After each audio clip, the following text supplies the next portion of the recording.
பிரிவுகள்: இயல், இசை, நாடகம். அதில் 3ஆம் தமிழானது நாடகம். 12 ஆழ்வார்களில் ஒரே பெண் ஆண்டாள்.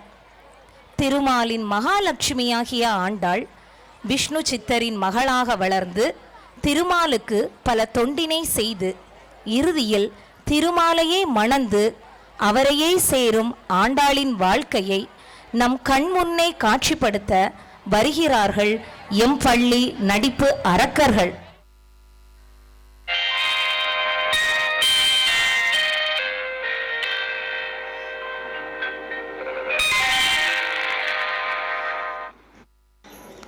சுவாமி, பூ உலகில் பாண்டியன் அவையில் பொற்கிளி பரிசு பெற்ற பட்டர் பிரான் பூமாலை சூடுவதுடன் பாமாலையும் சூடுகிறார். அடியார் அதனை நேரில் காண வேண்டும். தேவி, உன் ஆசையை நான் நிறைவேற்றுகிறேன். விஷ்ணு சித்தருக்கு மகளாக வளர்ந்து அவரின் பெருமையே அறிந்தவாள். என்னை சேர வேண்டிய காலம் வரும் பொழுது நானே உன்னை அழைக்கிறேன். நீ என்னை வந்து சேர்.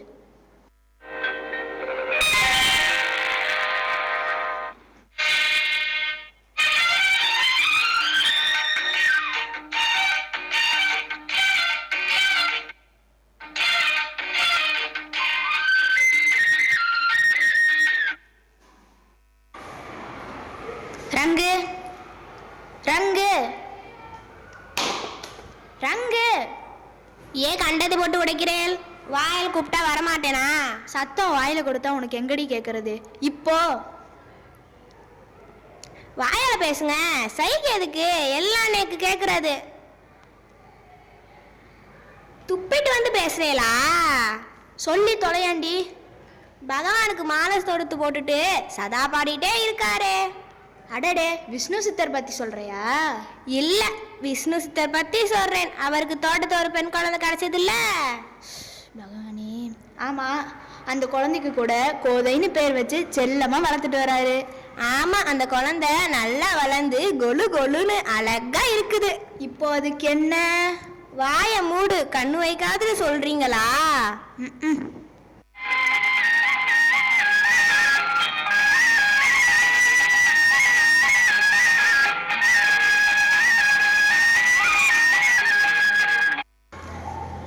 கோதை, கோதை, அம்மா கோதை. நாராயணா, நாராயணா. யார் அந்த நாராயணன்? உன்னையும் என்னையும் படைத்தவன், உலகத்திற்கே படியளப்பவன், உலகத்தையும் மறந்தவன். அடேங்கப்பா, அவ்வளவு பெரியவரா? ஆம், முதலும் முடிவும் இல்லாதவன் அந்த கமலக்கண்ணன். ஏன் கண்ணன் என்று பெயர் வந்ததப்பா? அழகிய கண்களை உடையவன், நம்மை கண்களை போல் காப்பவன். அதனால்தான் கண்ணன் என்னும் பெயர் வந்தது. கண்ணன், அவரை பற்றி சொல்லுங்கள் அப்பா. பிள்ளை பருவத்தில் அவர் விளையாடிய விளையாட்டை யாராலும் மறக்க முடியாதம்மா.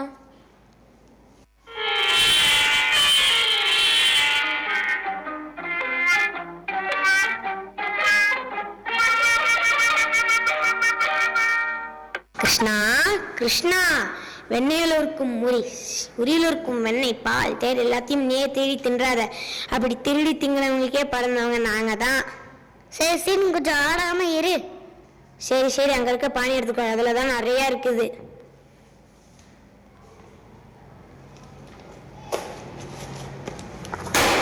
சட்டி சுட்டதடா, கை விட்டதடா. பாட்டு பாடுற சத்தம் யாரா வந்துட போறாங்க. நான் இருக்க பயமே, கவலை விடு, சட்டியடே என்னிடம் கொடு. என்னடா ராமா, எல்லாத்தையும் நீயே திங்கிறாயே. கையை விடுடா, பசி காதை அடைக்குது. என்னடா ராமா, அங்க என்னன்னு பாரு. என்ன திருட்டு பசங்களா? என்னை கேட்டிருந்தேன்னா ஒரு வாய் தந்திருக்க மாட்டேனா? எங்களை ஏமாத்தினல, இன்னைக்கு உனக்கு எதுவும் கிடையாது, நாங்க தான் சாப்பிடுவோம். இரு, தெருவில் இருக்க எல்லாத்தையும் போய் கூட்டிட்டு வரேன். டே ராமா, எல்லாத்தையும் நீயே எடுத்து கூட, எங்களுக்கு வேணாண்டா. டே கிருஷ்ணா, எல்லாத்தையும் எனக்கே கொடுத்துட்டேன்னா உனக்கு கொஞ்சம் வேணாமா? இந்தா, நீ கொஞ்சம் சாப்பிட, இல்லாட்டி நீ பொக்குன்னு போயிடுவ. ராமா, என்னை ஏமாத்துறேன், எனக்கு கொஞ்சம் குடுடா. குடுடா, குடுடா. டே ஒளிங்கடா. அட பாவிங்களா, ஓடுறோம் ஓடுறோம்.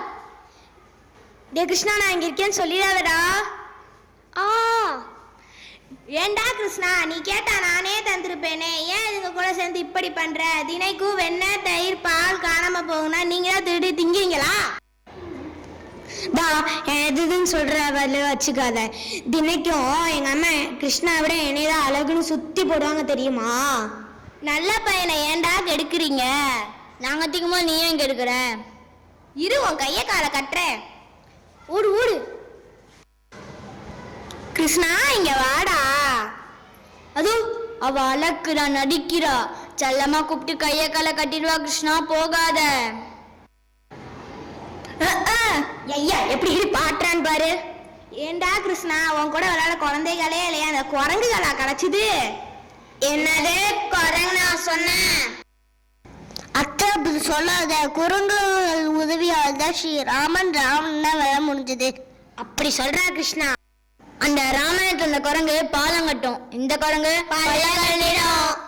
கலட்டும். கலட்டும் கிருஷ்ணாவுடன் சேராதே. நான் அப்படிதான் சேருவேன்.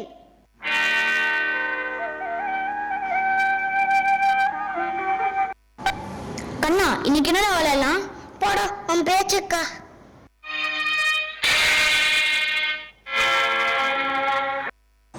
டே கிருஷ்ணா, என்னடா பண்ற? மண்ணே திங்கிறேன் போ.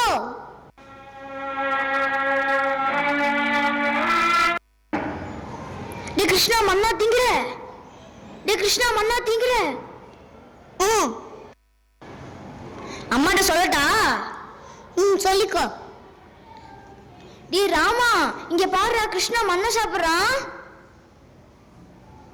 டே கிருஷ்ணா மண்ணைய சாப்பிடுற, வாய தர.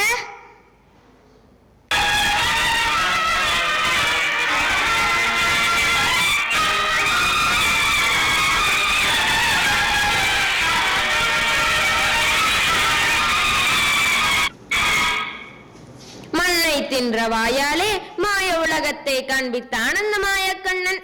கோதை கோதை, அம்மா கோதை. ஐயோ அப்பா, பொல்லாதவன் அந்த கண்ணன். இன்று முதல் அந்த கண்ணனை நினைத்து வழிபடுவேன். ஆமாம், தினமும் இந்த மாலையை யாருக்கு தயார் செய்கிறீர்கள்? அந்த கண்ணனுக்குத்தான். கண்ணனுக்கு மாலை என்றால் மிகவும் ஆசையாப்பா? ஆம், மிகவும் ஆசை. எங்கே போகிறீர்கள்? பழங்கள் பறித்து வரப்போகிறேன்.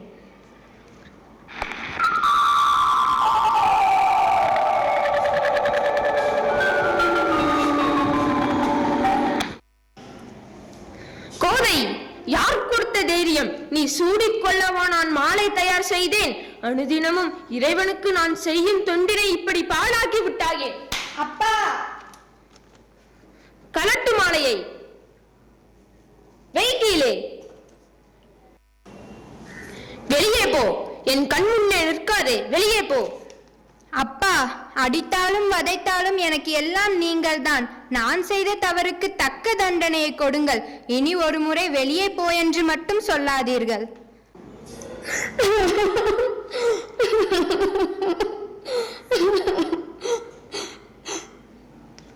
கோதை, அழாதே அம்மா. ஆத்திரத்தில் நானும் குழந்தையாகிவிட்டேன். என்னை மன்னித்து விடு தாயே. நான் செய்தது தவறா அப்பா? இல்லையா அம்மா, நீ ஏதோ விளையாட்டாய் செய்து விட்டாய். என் மனம் எவ்வளவு பாடுபடுகிறது தெரியுமா? போகட்டும், நான் வேத்மாலை தயார் செய்கிறேன்.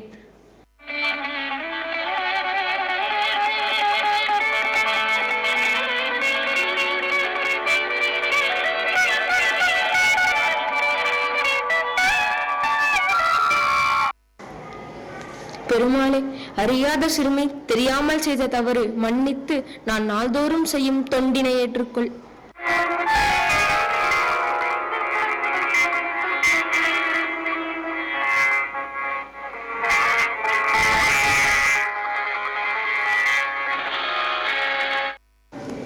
இறைவா, அறியாத சிறுமி, தெரியாமல் செய்த தவறு மன்னிக்க கூடாதா? நாங்கள் செய்த பிழையை மன்னித்து எங்கள் அன்பை ஏற்க வேண்டும். அப்பா, நான் சொல்வதை தவறாக நினைக்காதீர். கண்ணனுக்கு நான் சூடிய மாலையை சூடுங்கள் அப்பா.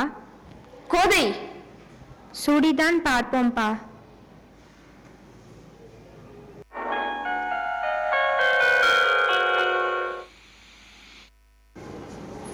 விஷ்ணு சித்தரே, உன் மகள் கோதை சூடிய மாலையே இனிவரும் காலங்களில் எனக்கு சூடுங்கள்.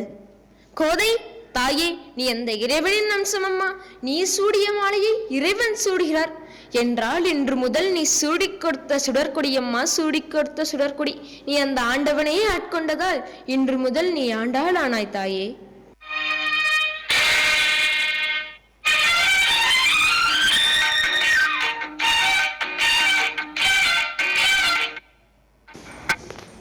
ஞானச்சுடர் விளக்கேற்றினேன் நாரணருக்கு, ஞானத்தமிழ் புரிந்த நாதா, ஞானத்தமிழ் புரிந்த நாதா.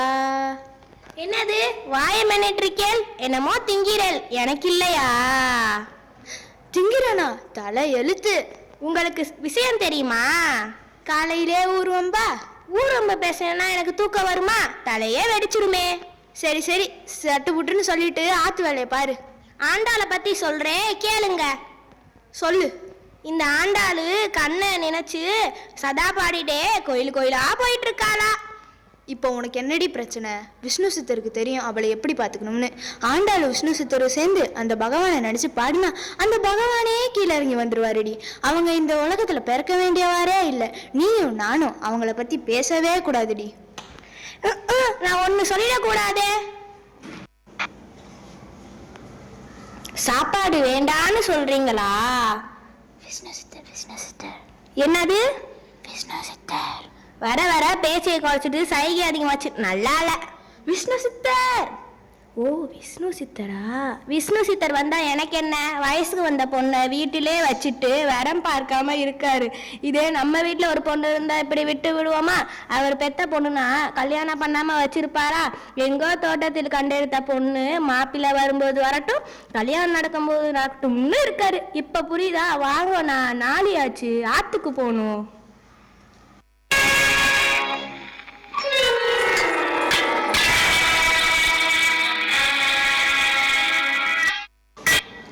ஏன் அப்பா முகம் வாடியுள்ளது?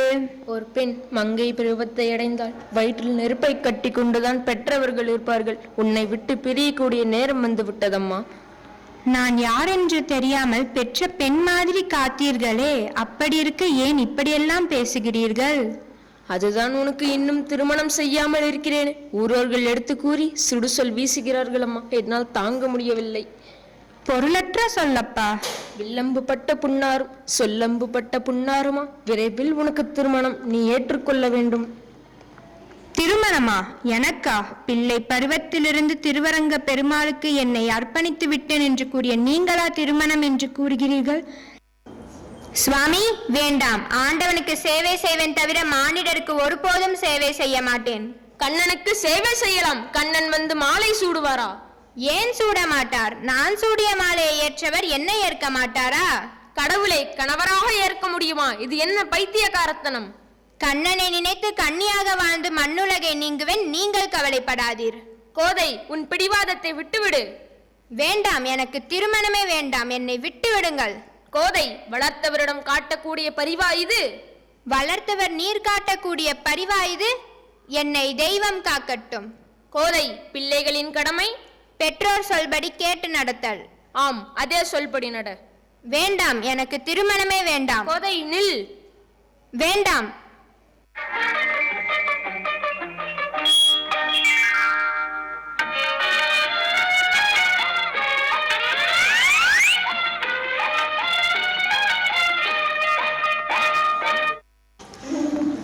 என்ன பார்த்துட்டு இருக்கேன்? என் ஜாதகத்தை தான் பார்த்துக்கிட்டு இருக்கேன்.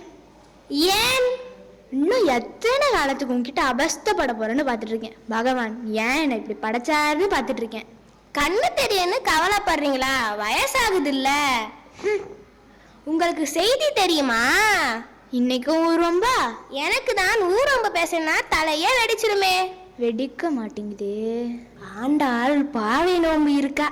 நானும் அடியே, திருமணம் ஆகாதவங்க மார்கழி மாதத்துல நல்ல கணவன் வேணும்னு இருப்பாங்க. உனக்கு என்ன? நான் தான் உன்கிட்ட வந்து நல்லா மாட்டிக்கிட்டேனே. தடை வலிக்குன்னு சொல்றேலா? போய் ஆத்து வேலையை பாடுறி. ஐயோ பாவம், நான் சொல்றது எதுவுமே கேட்க மாட்டுது. வயசாகுதுல, அதான் காது கேட்க மாட்டுதோ. சரி, நான் போய் ஆத்து வேலையை பாக்குறேன்.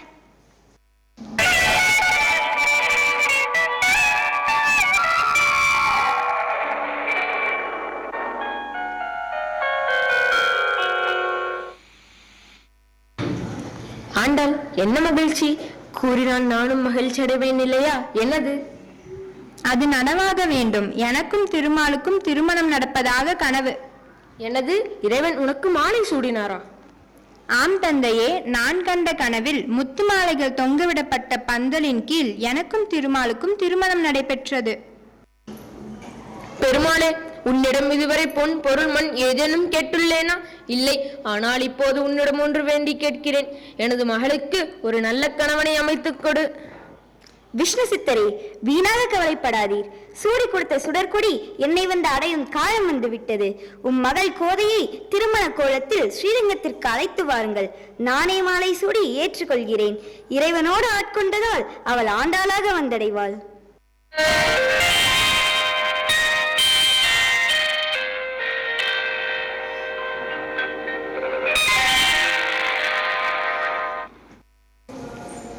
என் மனம் பித்து உன் மனம் கல்லு. நீ நினைத்தபடியே அந்த ஆண்டவனையே கரம் பிடிக்க போகிறாய்.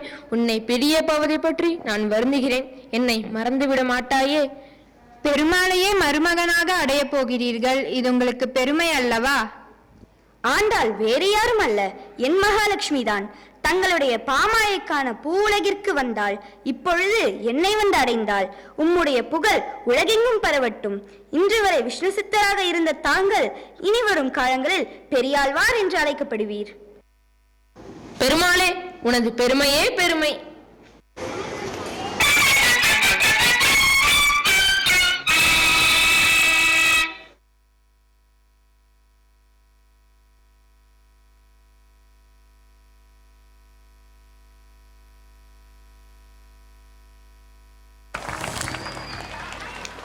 ஆண்டாளின் கனவு நிறைவேற்றப்பட்டது.